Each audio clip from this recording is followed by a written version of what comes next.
Most men believe they already know how to use their hands in the bedroom. After years in clinical practice, I'm here to tell you that the overwhelming majority are getting it wrong, and it isn't their fault. Nobody ever sat them down and taught them. Here's the reality. Your fingers are the single most precise, adaptable, responsive tool you've got for giving a woman pleasure.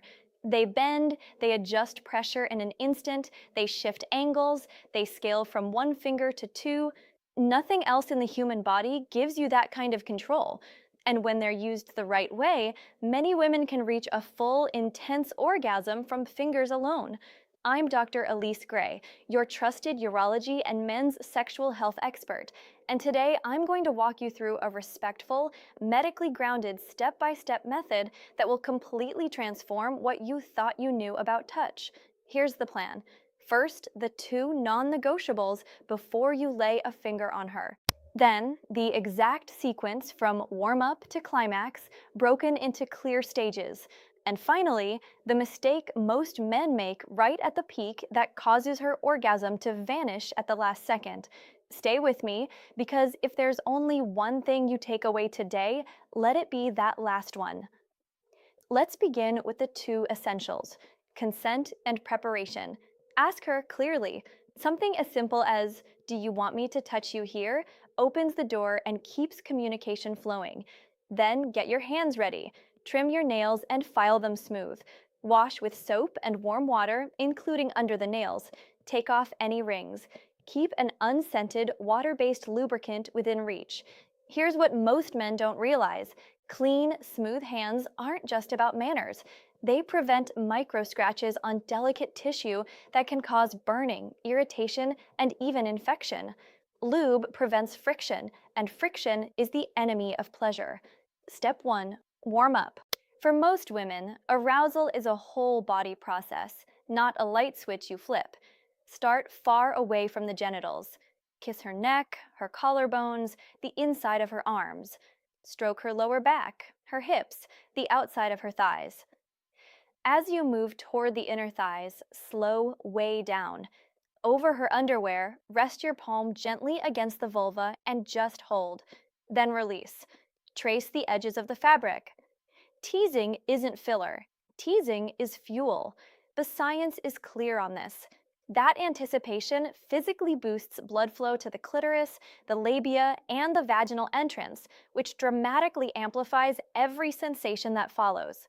Step 2. External touch. Slow and gentle. Outline the outer lips with light strokes.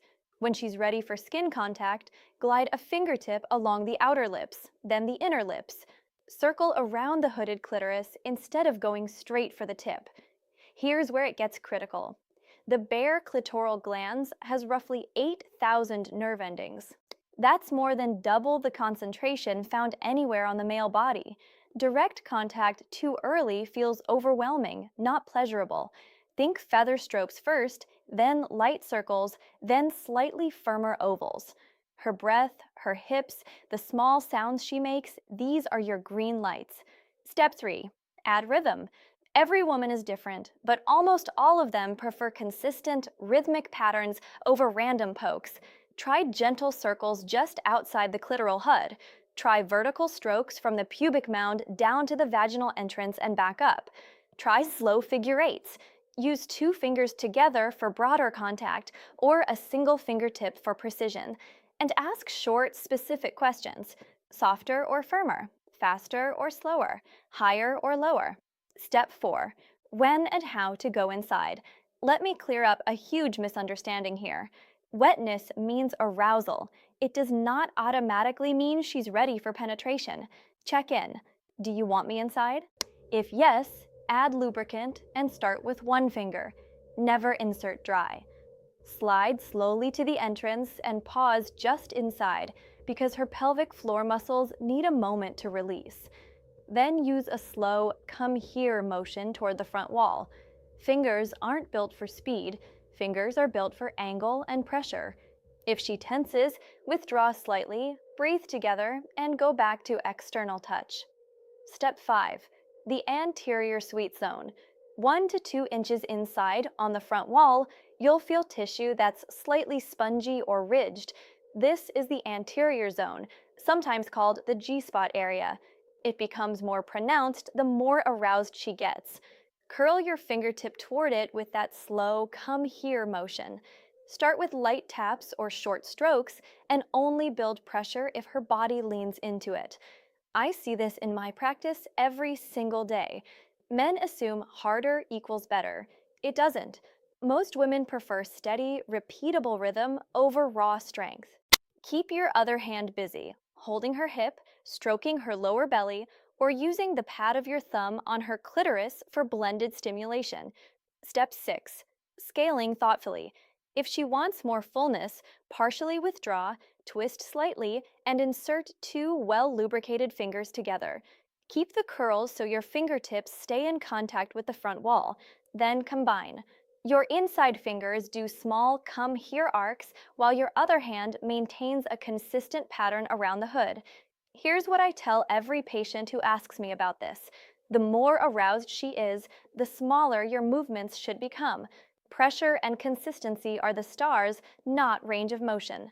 Step 7, and this is the critical one I warned you about at the start. As she builds toward climax, her cues will intensify. Her hips will press upward, her breath will quicken, her thighs may tremble. When you find a pace and pressure her body is clearly riding, do not change a thing. Do not speed up, do not press harder. Do not switch techniques to show off. If she says right there, treat those two words like a lighthouse. Anchor yourself. I can't tell you how many patients' partners have told me that their orgasm disappeared at the last second because he got excited and changed the pattern. Hold it steady through the finish. Let me share a few variations that work beautifully. The V-stroke, two fingers forming a V, gently sliding the clitoral hood up and down without exposing the tip. The outer to inner wave, long strokes from the outer thighs to the inner thighs to the labia and back out, which reset sensitivity. The pressure hold, a broad, warm palm resting over the vulva, still and calming between peaks. And the angle shift, a small pillow under her hips to change the angle of the front wall. A few non-negotiable hygiene notes. Short nails, clean hands, and lubricant prevent microcares. If you switch from any anal touch back to the vulva, wash thoroughly first. Burning or sharp pain is always a no. Warmth and stretching are okay only if she confirms it. And finally, aftercare.